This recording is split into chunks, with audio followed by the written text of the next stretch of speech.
Limbus company has been blessed with a rerun of its Christmas event, and while the event stages aren't exactly new or interesting, the rewards are certainly enticing. Among these rewards lies a free ego skill, and there are 3 more of those tied to Miracle in District 20.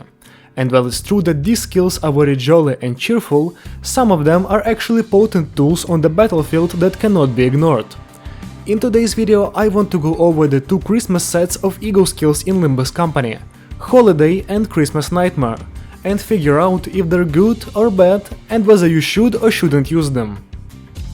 But before we start, I have to tell you that most of my viewers are not subscribed, and if you find yourself coming back to my videos or end up enjoying this one, you should consider subscribing. It takes just 1 second and helps me out a lot. Without further ado, let's get back to the egos. I will go over the skills in a bit of an unconventional order. We'll start with Holiday Heathcliff, who everyone has because he's free, and then we'll move on to the Christmas Nightmares, which are new and exciting, and we'll finish off with Holiday Otis, who should be a familiar face for every older Limbus company player. Of course, Holiday Heathcliff is up first. This ego is a Zayin level 1 cost gluttony skill that rolls up to 25 and costs 3 gluttony and 2 envy to use. The skill has 2 effects, 1 on heads hit and 1 on kill. Whenever you hit heads with Holiday, Heathcliff randomly selects a status effect and inflicts 1 potency of it to the enemy. This is repeated twice, and can be increased to 5 times by getting a Gluttony Absolute Resonance. Whenever an enemy is killed by Holiday, Heathcliff applies a randomly chosen buff to 2 allies next turn. Holiday Heathcliff's Corrosion variant has a negative coin, 2 attack weight and the same status effect infliction, but it activates the effect regardless of the side that the coin has landed on. However, the on-kill effect is nowhere to be seen. Holiday Heathcliff's passive is pretty straightforward, as it allows him to inflict 1 more status effect potency and gain 1 more poise or charge count with his skills. However, the effect requires Heathcliff to have a negative effect and his main target to have a buff when using a skill. Now, this ego is fairly easy to understand. Its main thing is effect infliction. It inflicts status effects on enemies and buffs allies, while providing a passive ability that helps out Heathcliff in any team that relies on stacking an effect. Now, to review this ego, let's start with the positives. First of all, it serves as a great support ego for any ally that has abilities that scale with status effects on the enemy.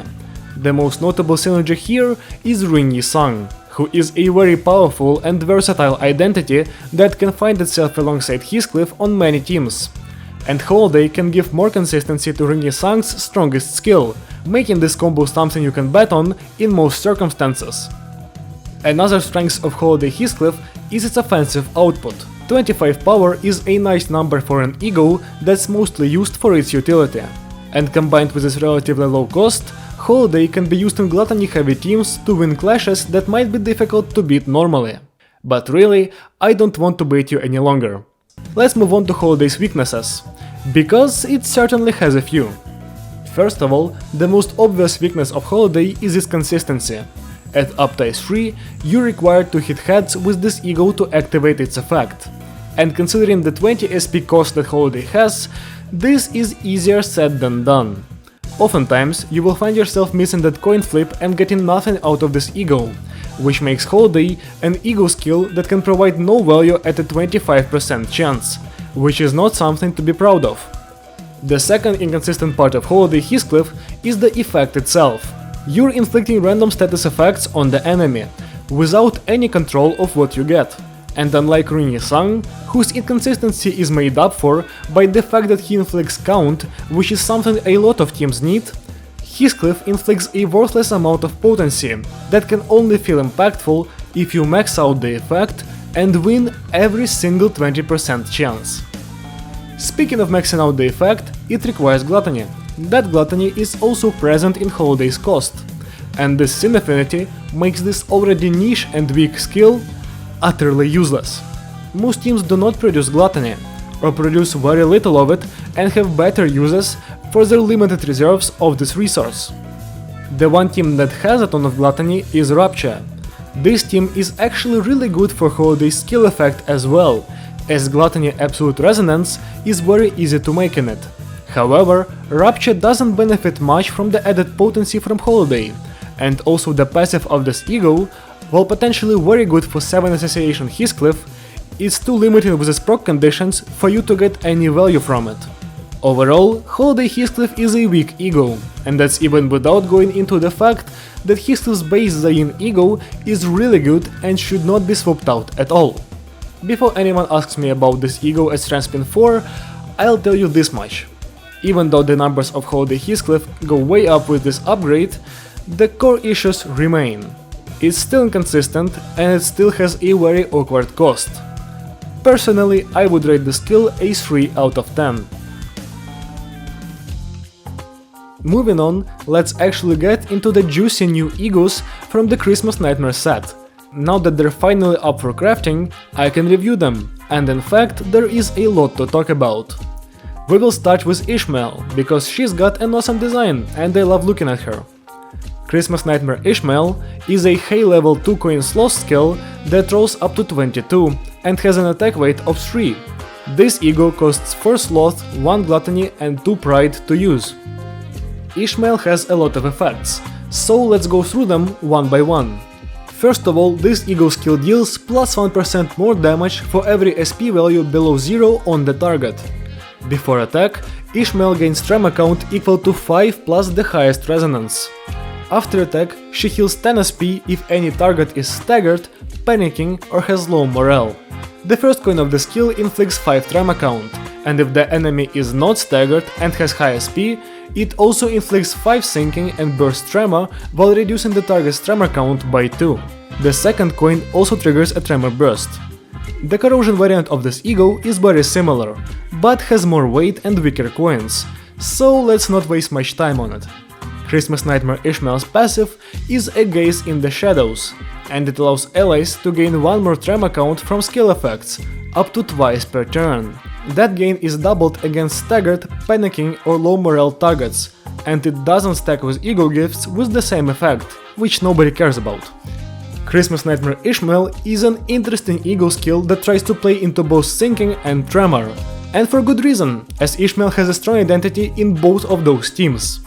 Now immediately I'll start with its uses for sinking, and then I'll move on to tremor. As a sinking ego skill, Christmas Nightmare provides very little value in terms of actually interacting with the effect. However, a lot of this ego's value for this team comes from the first 3 effects it has.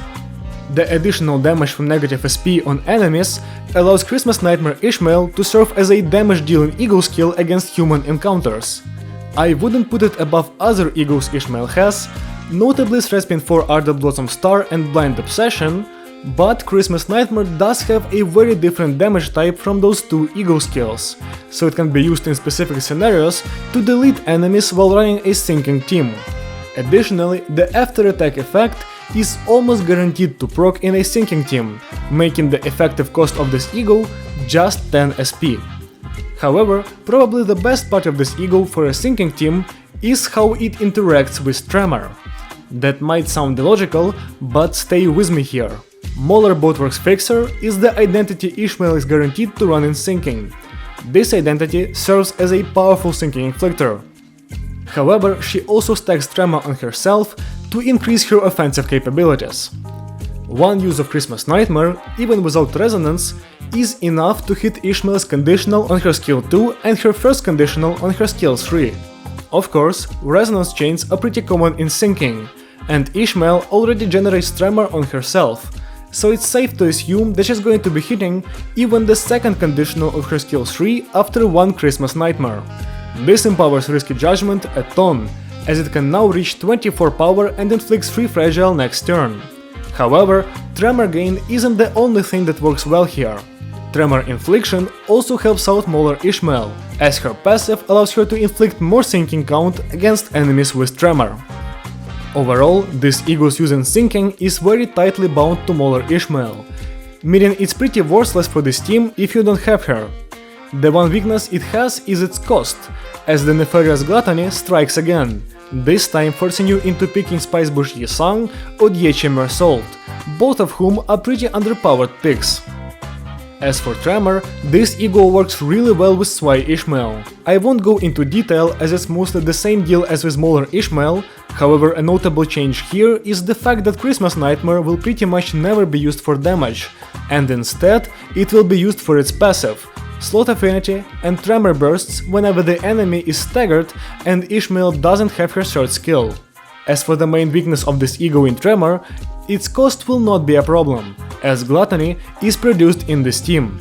However, instead, Christmas Nightmare will face the issue that every ego has to face in the Tremor team.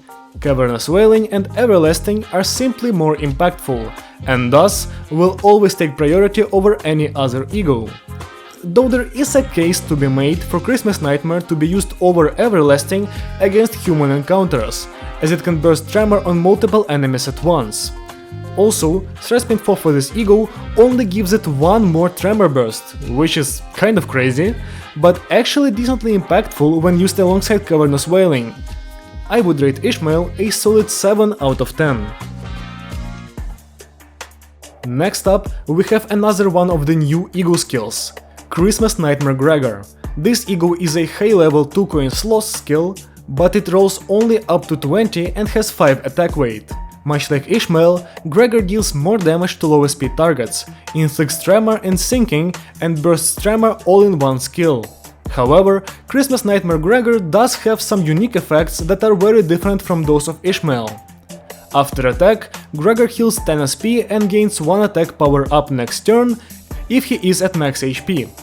To help him get to that max HP, this skill also provides healing on its second coin, with it healing 2 plus highest resonance percent of Gregor's missing HP for every enemy hit, up to 30% per skill. Now, missing HP percent healing is weird, but effectively it's very strong if Gregor is really low, and gets much weaker as Gregor gets healthier, so in reality it's not that good for getting Gregor to full health.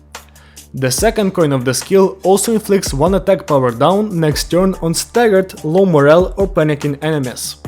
The corrosion variant of this ego is pretty much the same thing, so we'll quickly move on to the passive. Insomniac Knight's effect is as follows.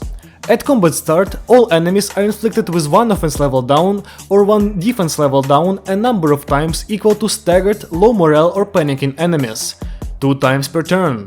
This effect doesn't stack with ego gifts with the same effect. The passive's effect is very strangely worded, but what it does is simple to understand after some testing.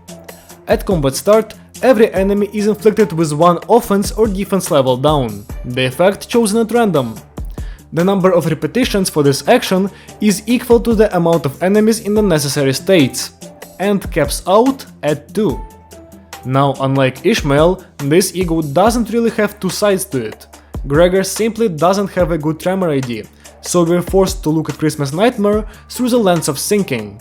And in that perspective, Christmas Nightmare Gregor is mid? Like, he can deal some nice AoE damage, and the SP healing plus attack power up combo is great, but that's pretty much it. The first coin is worthless, as lowering the stagger threshold of 5 enemies by 5 is not impactful enough to make a difference outside of Tremor teams, and the second coin has a weird combination of effects as well.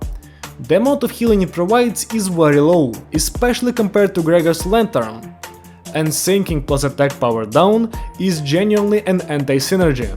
Sinking teams are already good at winning clashes against humans, because keeping a human at minus 45 SP effectively disables all of their skills. Adding attack power down on top of that is simply redundant, as you're literally getting 0 value from a power debuff if the enemy already has no power to debuff. But if the ego just inflicted attack power down, it would be fine, and actually could be used by a plethora of teams. However, it specifically only inflicts the debuff on staggered, low morale or panicking enemies, so enemies that straight up already cannot fight back. Sure, it does it on the next turn, but enemies that are staggered now will likely be dead next turn, and for low morale and panic, those 2 states don't just magically turn into 45 SP on the next turn. Every enemy that reaches those states will continue to be weak until the end of the encounter. So really, Christmas Nightmare Gregor can be summed up by its first 2 effects. It deals a bunch of damage to low SP enemies, and Gregor gets some of his SP back with an added bonus of 1 attack power up. That's pretty much it. And still, after dogging on this eagle's effects for so long, I cannot say that the skill itself is bad. Sure, some of its effects don't work well together, but they don't have to. Being a 5-weight skill with decent damage output is already enough. Assuming the targets are at minus 45 SP and Gregor hits both heads, Christmas Nightmare can deal over 260 damage without resistances. This is a respectable amount of damage, especially considering that Gregor can be almost back to full SP after casting it, and he also gains 1 attack power up. Now, of course, Christmas Nightmare is Christmas Nightmare, so it's plagued by a familiar weakness. It requires 2 gluttony to cast, and a good sinking team straight up won't have that. However, if you do end up running Spice Bush or Dietimir Salt, the Eagle skill is worth using. Of course, it has to compete with Solemn Lament for the spot, but the 2 high-level Eagles end up filling very different roles. Solemn Lament is best used to burst down a boss by dealing a lot of damage to it with the skill itself, and also converting the enemy's sinking into more damage by using Butterfly. However, against humans, Solemn Lament falls off greatly due to its unique targeting, and this is where Christmas Nightmare comes in. While it can't compete for boss damage, it definitely can fill the niche of an AoE damage skill very easily, provided you have the necessary resources. So swapping out one of these eagles for the other, depending on the encounter, is a great way to use them without ever feeling like you're missing out on value.